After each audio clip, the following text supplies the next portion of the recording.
In today's video, I'm going to teach you how to log out Notion.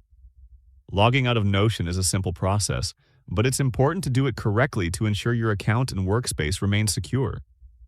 Whether you're using Notion on a desktop, laptop, or tablet, the steps are straightforward and only take a few moments. To start, open Notion and navigate to the top left corner of the screen. Here, you'll see your profile icon, which represents your account.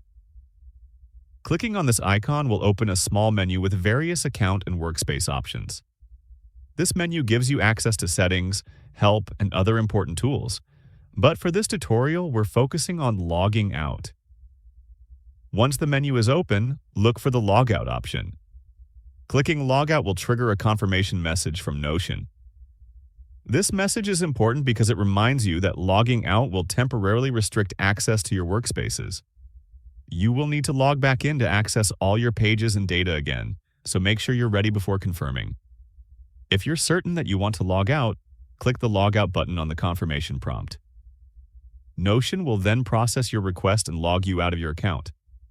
At this point, you'll be redirected to the login screen, where you can sign back in with your credentials whenever you need to access your workspaces again. This ensures that your account remains secure, especially if you are using a shared or public device.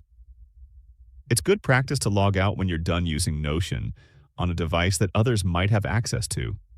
This helps prevent unauthorized access and keeps your personal and team information safe.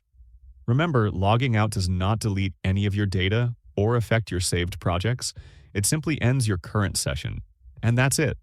You've successfully learned how to log out of Notion safely and efficiently.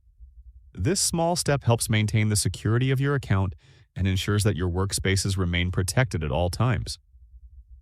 If you found this video helpful, let me know in the comments, give it a like, subscribe to the channel, and don't forget to hit the notification bell.